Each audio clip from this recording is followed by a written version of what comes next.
Welcome back to the Cash Kicks channel for expert sports analysis, the best team picks, total picks, and in-depth breakdowns based on previous performances. Stay ahead of the game with our winning insights. And for even more exclusive parlay picks, check out Channel in membership. UIC Flames versus Drake Bulldogs. The race in the Missouri Valley is tightening, and this one carries weight. UIC enters at 13-12 overall, 8-6 in conference play, sitting in the middle of the MVC pack. Drake stands at 12-14 overall and 6-9 in league action, trying to claw back toward the top half. Belmont leads the conference at 12-3. Murray State and Bradley sit at 10-5, while Illinois State and Northern Iowa hover just ahead of UIC. Drake is chasing from behind. The projection leans slightly toward the Bulldogs at 54.2%, with UIC close at 45.8%, a razor-thin margin that reflects how evenly matched these teams are on paper. For UIC, it's about protecting position and staying within striking distance of the conference leaders. For Drake, it's urgency. A win narrows the gap and injects belief into a late-season push.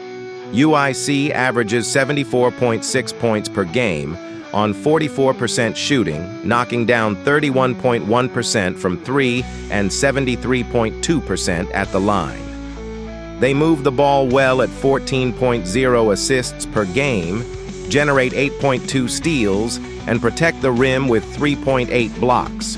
They allow 70.3 points per contest, a steady defensive profile that leans on activity and transition pressure. Drake scores 77.6 per game, slightly more explosive offensively, and shoots 44.9% from the field, 35.0% from deep, and 71.9% at the stripe. The Bulldogs average 13.8 assists, 36.0 rebounds, and commit just 9.9 turnovers per game, a key difference. Defensively, they concede 75.0 points but contribute 5.8 steals and 3.1 blocks. UIC's offense runs through Ahmad Henderson II, who leads the team with 12.8 points per game, adding 2.3 assists while shooting 39.2% from the field and an elite 86.6% at the line. Elijah Crawford chips in 11.7 points on 46.6% shooting, and Miki Lowry anchors the glass with 5.8 rebounds per game, while adding 8.1 points and 1.3 steals. Abdul Momo protects the rim with 1.4 blocks per game and shoots an efficient 60.4% from the floor. Drake counters with a dynamic lead guard in Jalen Quinn, averaging 20.0 points and 3.3 assists per game on 47.1% shooting and 35.1% from three. He's supported by Oku Federico, who posts 10.1 points and 5.2 rebounds while shooting 54.9%, and Eli Shilar, a perimeter threat hitting 40.6% from beyond the arc. Drake's identity is clear: efficient perimeter scoring, disciplined ball security, and balance inside. The defining theme? Drake's offensive efficiency and low turnover rate versus UIC's defensive activity and transition pressure. If UIC can turn steals into easy points, the tempo shifts. If Drake protects the ball and spaces the floor, their shot-making takes control. Recent form sharpens the picture. UIC has alternated wins and losses over its last 5. Losses to Belmont, 68-62, and Murray State, 81-74. Wins over SIU, 68-66, Indiana State, 76-74, and Bradley, 85-70. The victories were gritty and competitive. The Bradley win was emphatic, but consistency remains elusive. Drake has dropped 3 of its last 4. Losses to Valparaiso, 81-76, Illinois State, 86-76, and Bradley, 87-73, with a narrow win over Evansville, 82-78. Defensive lapses have shown up in those defeats, particularly on the road, where points allowed have spiked. The centerpiece duel is Quinn versus Henderson, too. Quinn operates with rhythm and command, scoring 20 a night with strong efficiency and a 75.7% mark from the line. He can control pace, create off the dribble, and stretch defenses beyond the arc. Henderson is more measured, a free throw assassin at 86.6% and capable secondary playmaker. He doesn't dominate volume, but he stabilizes possessions and makes timely plays. If Quinn finds space early, Drake's offense hums. If Henderson can dictate tempo and force contested looks on the other end, UIC keeps this in the half court where their defense thrives. This game comes down to control versus disruption. Drake protects the ball, 9.9 turnovers, while UIC creates chaos, 8.2 steals. Rebounding is even, so hustle may decide second chances. Drake's 35% three-point shooting stretches the floor, but UIC's 3.8 blocks provide rim protection. Watch transition defense and late clock execution. Drake prefers structure and spacing. UIC prefers pressure and opportunistic bursts. Bench contributions and foul line efficiency could tilt the closing minutes. In the end, this feels like a possession-by-possession battle. Drake's offensive efficiency and ball security give them a slight edge, especially if Quinn controls tempo and keeps turnovers low. UIC's defense will make it uncomfortable, but over 40 minutes, shot-making matters. After analyzing both teams, my first pick for this match is Drake Winner. The Bulldogs' perimeter efficiency and steadier ball control proved decisive in a tight MVC clash, keeping their conference hopes alive and reaffirming their offensive identity when it matters most. My second pick for this match is total over 144.5. Evansville Purple Aces versus Southern Illinois Salukis. The Missouri Valley picture tightens under the lights in Carbondale. Southern Illinois enters at 11-4 overall and 5-9 in conference play, sitting 8th in the MVC standings and pushing to climb into firmer ground. Evansville, 6-19 overall and 2-12 in the league, is trying to disrupt the order and salvage momentum in a difficult season. The projection leans heavily toward the home side, nearly a 9-10 probability, but rivalry games in February rarely follow a script. For Southern Illinois, it's about protecting position. For Evansville, it's about changing narrative.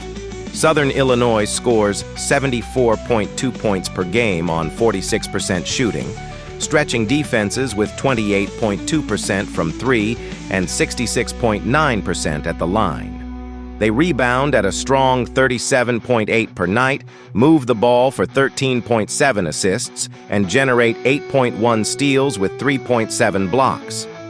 It's a balanced statistical profile, physical on the glass, opportunistic defensively. Evansville averages 67.7 points on 43% shooting, knocking down 32.9% from deep and converting 71.8% at the stripe. They pull down 32.4 rebounds and distribute 13.3 assists, but turnovers sit at 13.1 per game. Defensively, they allow 74.5 points, and while they protect the rim with 3.6 blocks and collect 5.6 steals, the margin for error is thin. Individually, Southern Illinois is powered by Quell Ron House at 14.4 points, 3.1 assists, and 3.0 rebounds per game on 47.2% shooting. He's flanked by Raylison Alagbay's 7.3 rebounds and 10.3 points, while Drew Steffi adds 9.5 per contest. House also anchors the perimeter defense with 1.7 steals per night. Evansville counters with A.J. Casey, averaging 12.1 points and 5.5 rebounds while shooting 51.8% from the field and 35% from three. Connor Turnbull adds 11.5 points and 6.1 boards, and Leif Mahler contributes 10.8 points with 4.0 assists and 38.5% three-point accuracy. Casey also leads the team in steals and blocks, making him their most versatile presence. Stylistically, Southern Illinois wants control through rebounding and interior efficiency. Evansville relies more on spacing and ball movement, trying to stretch the floor and find rhythm from outside. The defining theme: Southern Illinois' physical rebounding edge versus Evansville's perimeter shooting and pace control. Recent form sharpens the contrast. Evansville is 1-4 in its last 5, including losses to Valparaiso, Indiana State, UNI, and Drake before an 88-80 win over Illinois State. The offense has shown flashes, but defensive consistency has wavered. Southern Illinois has split its last 5, 2-3 overall, including a road win over Indiana State and a convincing 80-65 victory, but losses to Murray State and UNI revealed vulnerability when perimeter shots don't fall. Their wins have come when they dictate tempo and dominate the glass. The headliner dual centers on Casey and House. Casey's efficiency, over 51% from the floor and 70.6% at the line, speaks to controlled aggression.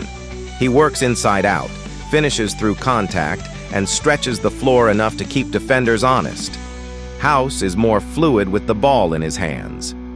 At 47.2% shooting and 76.5% from the stripe, he blends scoring with distribution and defensive anticipation. Where Casey imposes strength, House leverages pace and rhythm. If Casey controls the paint, Evansville stabilizes. If House dictates tempo, Southern Illinois accelerates. Tactically, Southern Illinois' plus 5.4 rebounding margin compared to Evansville looms large. Extra possessions and second-chance points could tilt the scoreboard. Evansville must limit turnovers, 13.1 per game, against a Salukis defense that thrives on steals and transition. Perimeter containment will also define the outcome. Evansville shoots nearly 33% from 3. If Mahler and Casey find space early, it stretches Southern Illinois' interior defense. But if Aligbe and the Salukis clean the glass and collapse inside, they can grind this into a half-court battle. Bench contributions and late-game free throws, where Evansville quietly holds the percentage edge, could become decisive in a tight fourth-quarter scenario. In the end, the statistical edges stack in favor of Southern Illinois: scoring efficiency, rebounding control, and defensive playmaking. At home, with superior balance and depth, they should dictate the terms. After analyzing both teams, my first pick for this match is Southern Illinois winner. The rebounding advantage and defensive pressure create separation late, and the Salukis protect their floor with composed, physical basketball when it matters most. My second pick for this match is total over 138.5. Little Rock Trojans versus Western Illinois Leathernecks. Little Rock enters at 9-16 overall, 6-8 in conference play, sitting in the middle tier of the standings and fighting to stay in the hunt. Western Illinois stands at 5-21 overall and 1-14 in conference, anchored at the bottom and desperate to change the narrative. The matchup predictor leans toward the Trojans at 67%, and the numbers explain why, but desperation has a way of tightening games in February. For Little Rock, this is about stability and positioning. For Western Illinois, it's about pride and proof of progress. One team trying to solidify, the other trying to salvage. Little Rock averages 70.2 points per game on 44.6% shooting, hitting 35.1% from 3 and 68.2% from the line. They distribute 13.9 assists per night, pull down 32.9 rebounds, force 8.6 steals, and protect the rim with 4.2 blocks. Turnovers sit at 13.5 per game. Defensively, they allow 75.3 points, not dominant, but active with length and hands. Western Illinois scores 65.7 points per game on 40.2% shooting, 30.6% from 3, and 68.4% at the stripe. They average 8.1 assists, 32.9 rebounds, 5.5 steals, 2.0 blocks, and 11.8 turnovers, while surrendering 76.5 points per contest. The offense is methodical, but struggles with spacing and efficiency, especially from deep.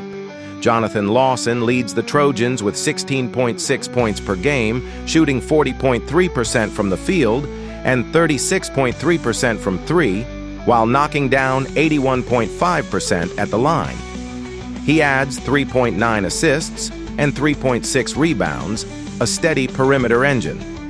Cameron Wallace supplies 6.7 rebounds and 12.2 points, while Twongthach Gatkek anchors the interior with 5.7 boards and 1.6 blocks per game on an efficient 61.3% from the floor.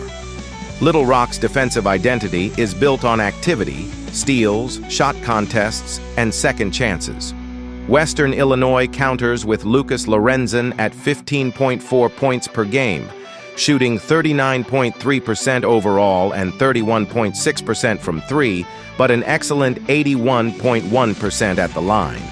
Carriek Dixon controls the glass at 7.2 rebounds per game, and Makai Kwame orchestrates with 2.5 assists, while adding 1.3 steals.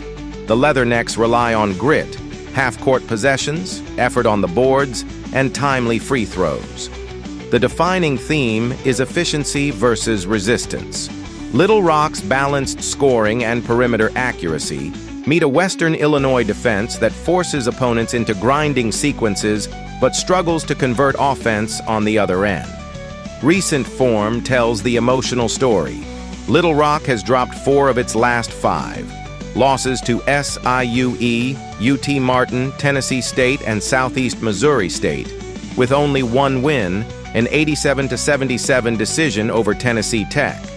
The offense has fluctuated, and late-game defense has been exposed in tighter contests. Western Illinois has also lost 4 of 5, including setbacks to Tennessee State, Tennessee Tech, UT Martin, and SEMO. Their lone bright spot was a 79-70 win over Eastern Illinois. Margins have stretched at times. An 84-44 loss stands out, signaling scoring droughts that snowball quickly. Lawson brings pace and shot-making, averaging 16.6 points with 36% from 3 to stretch the floor. Lorenzen counters with physical drives and 15.4 points per game, thriving at the line. If Lawson controls tempo, Little Rock flows. If Lorenzen lives at the stripe, Western Illinois can slow it down. Little Rock has the edge in shot creation, averaging 13.9 assists against a defense with just 5.5 steals. Rebounding is even at 32.9 each, but Little Rock's 4.2 blocks and 8.6 steals add more disruption. Western Illinois takes care of the ball slightly better, though their 30.6% three-point shooting limits spacing. Watch the turnover battle and early shooting rhythm. If Little Rock converts perimeter looks and forces live ball turnovers, transition points will tilt momentum. If Western Illinois controls pace, rebounds collectively, and limits second chances, they can keep it within reach late. Depth also leans Trojans. Multiple contributors average double-digit minutes and consistent production, while Western Illinois depends heavily on its starting core to generate offense. The final call. Little Rock's offensive balance and defensive activity create separation over 40 minutes. Western Illinois competes, but efficiency wins out. After analyzing both teams, my first pick for this match is Little Rock winner. The edge is discipline and shot-making, and that should be enough for the Trojans to steady themselves and leave Macomb with control of the night. My second pick for this match is total over 139.5. Memphis Tigers versus North Texas Mean Green. Memphis enters at 12-11 overall and 7-4 in the American, sitting just 1 game behind the conference leaders in a tightly packed race. North Texas stands at 13-11 and 4-7 in league play, fighting to climb out of the middle tier and regain footing in the standings. The margin is slim, the stakes are real, and the numbers suggest a narrow edge. Memphis given a 57.9% win probability, North Texas close behind at 42.1%. This is more than a February matchup. For Memphis, it's about keeping pressure on the top of the table. For North Texas, it's about protecting home floor and reviving a season that has hovered around 500ths in conference play. Memphis averages 75.0 points per game, slightly ahead of North Texas at 70.6. The Tigers shoot 44% from the field to North Texas's 43%, and both teams hover around 32% from three. Memphis converts 71.5% at the line, while North Texas trails at 69.4%. Rebounding leans Memphis as well, 37.4 per game compared to 34.6. Assists favor Memphis 14.1 to 12.9, while North Texas counters with defensive activity, 9.9 steals and 4.6 blocks per game versus Memphis's 9.4 steals and 4.1 blocks. Offensively, Memphis is paced by Doug McDaniel at 13.2 points and 4.7 assists per game, shooting 39.8% from the field and 88.7% at the stripe. Julius Thedford adds 7.9 points and 5.3 rebounds, while Sincere Parker contributes 11.3 points with 46.2% shooting. North Texas is powered by Jashawn Stevenson's 17.0 points per night, supported by David Terrell Jr. at 12.9 points and 4.8 assists, and Dylan Arnett's 6.0 rebounds and 1.0 blocks anchoring the interior. The stylistic contrast is clear. Memphis plays with balance, solid ball movement, steady rebounding, moderate tempo. North Texas leans into perimeter creation and defensive disruption, forcing turnovers and protecting the rim with Arnett. The defining theme, Memphis's rebounding and efficiency against North Texas's defensive pressure and shot blocking. Memphis comes in 3-2 over its last 5, including strong wins over FAU 92-65 and UAB 90-80, but also a narrow loss to Tulane 78-76. The Tigers have shown offensive bursts, 90+ in 2 of the last 4, and their wins have been decisive when shots fall early. North Texas is also 3-2 in its last 5, but arrives with uneven momentum. An 81-58 road win over UTSA showed defensive dominance, yet overtime and close losses to Rice, 86-83 overtime, and Tulsa, 82-66, reveal inconsistency. When their offense stagnates, they struggle to recover. Memphis appears to be trending upward offensively. North Texas is searching for steady rhythm. The marquee duel centers on Doug McDaniel versus Jashawn Stevenson. McDaniel orchestrates with control, 13.2 points, 4.7 assists, elite 88.7% free throw shooting. He's steady, methodical, comfortable in tight possessions. Stevenson, meanwhile, is the aggressor, 17.0 points per game, 31.5% from 3, 81.0% at the line. He scores in bursts and sets the emotional tone. Behind them, David Terrell Jr.'s 4.8 assists will test Memphis's perimeter containment, while Julius Thedford's rebounding battles Dylan Arnett inside. The matchup within the matchup, Memphis's guard precision versus North Texas's athletic wings and interior rim protection. Tactically, Memphis will look to control the glass and avoid live ball turnovers. Their 14.1 assists per game suggests structured half-court execution. If they limit North Texas's 9.9 steals per game, they can dictate tempo. North Texas must disrupt rhythm, pressure passing lanes, force Memphis into contested perimeter shots. Arnett's rim presence and team shot blocking, 4.6 per game, must challenge every drive.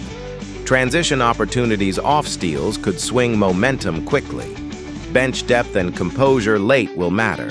Memphis's slight scoring edge and stronger rebounding profile provide stability in close games. North Texas's path lies in defensive chaos and perimeter shot making. After analyzing both teams, my first pick for this match is Memphis winner. Memphis's rebounding margin and slightly superior offensive efficiency should carry them through key stretches. In a game defined by possession control and defensive pressure, the Tigers' balance gives them the final edge. Composed, efficient, and just steady enough to close it out. My second pick for this match is total over 134.5. Oregon State Beavers versus San Francisco Dons. Oregon State enters at 13-13 overall, 6-7 in league play. San Francisco stands 14-12 overall, also 6-7 in conference action. Two teams separated by almost nothing in the standings, fighting to climb out of the middle tier and create separation before the stretch run. San Francisco holds the statistical edge in most categories and carries an 84.6% projected win probability at home.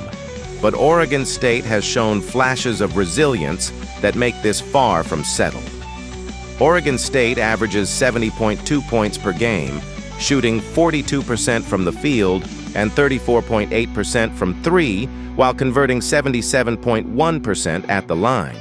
They hand out 13.1 assists, grab 31.5 rebounds, force 5.8 steals, and protect the rim with 3.6 blocks per contest, committing 11.9 turnovers per game. San Francisco operates at a faster, more efficient rhythm, 74.8 points per game on 44% shooting, 35% from deep, and 71.9% from the free throw line. They move the ball for 14.1 assists per game, dominate the glass with 37.3 rebounds, generate 5.2 steals, and add 3.2 blocks while turning it over 11.0 times per game. The Beavers lean on Josiah Lake II, who posts 13.3 points, 4.2 rebounds, and 3.7 assists per game while shooting 49.3% from the field and an elite 82.7% at the line. Johan Munch contributes 4.9 rebounds nightly and shoots nearly 50% from the floor, while Lake also anchors defensively with 1.5 steals per game. Forward, Jorge Diaz-Graham adds rim protection at 0.8 blocks per contest. San Francisco counters with Ryan Beasley's 14.0 points, 3.7 assists, and 1.3 steals per game. He shoots 40.3% overall, 31.3% from three, and 83.8% from the stripe. Steady and composed. David Fuchs controls the interior with 7.0 rebounds and 11.8 points per game on 50.3% shooting, while Tyrone Riley adds 11.4 points and 5.2 rebounds. Guillermo Diaz-Graham provides length with 0.5 blocks per game. This shapes up as efficiency versus control. San Francisco's rebounding advantage, nearly 6 boards per game, stands out immediately. Oregon State's defensive activity and free throw precision counter that edge. The primary theme: can Oregon State's shot efficiency and discipline offset San Francisco's size and pace? Recent form tells a layered story. Oregon State has gone 3-2 in its last 5, including wins over Washington State, 74-64, San Diego, 78-76 overtime, and LMU, 72-69. The losses to Gonzaga, 81-61, and Santa Clara, 81-51, exposed scoring droughts. But the narrow victories show poise late in tight games. San Francisco has dropped 3 of its last 5, losses to St. Mary's, 79-54, LMU, 84-75, and Gonzaga, 68-66. They've beaten Pacific, 87-82, and Santa Clara, 88-73, but the inconsistency has been visible. When their offense flows, they look dangerous. When it stalls, the margins tighten quickly. The star duel centers on Lake and Beasley, contrasting engines. Lake is efficient and composed, nearly 50% from the floor and lethal at the line. He plays with balance, facilitating and scoring within structure. Beasley is the tempo setter for San Francisco, aggressive in spurts, capable of taking over stretches, and reliable from the stripe. If Lake controls pace and shot quality, Oregon State settles in. If Beasley dictates tempo and pushes transition, the Dons open the floor. Tactically, San Francisco will attack the glass and test Oregon State's interior defense early. Fuchs's presence inside demands attention, potentially forcing help rotations that open perimeter looks for Riley and Beasley. Oregon State must close defensive possessions, one shot, secure rebound, to stay within rhythm. On the other end, Oregon State's 49% shooting from Lake and 49.6% from Munch give them high percentage options in half-court sets. Ball security could tilt the game. Both teams average around 11 turnovers, so any swing in that margin becomes decisive. Late-game execution favors the team that trusts its free throw shooting, and Oregon State's 77.1% team mark looms large. The X factor: rebounding differential. If San Francisco converts second-chance opportunities into extended runs, the projected edge holds. If Oregon State neutralizes the glass and forces half-court possessions, their efficiency keeps it tight into the final minutes. Expect tempo early, adjustments mid-game, and a late possession battle. San Francisco's size and scoring depth ultimately provide just enough separation. After analyzing both teams, my first pick for this match is San Francisco winner. The Dons' rebounding edge and balanced scoring create extra possessions, and at home, that margin becomes decisive. Oregon State keeps it competitive behind Lake's efficiency, but San Francisco's physicality and pace carry them across the finish line. My second pick for this match is total over 138.5.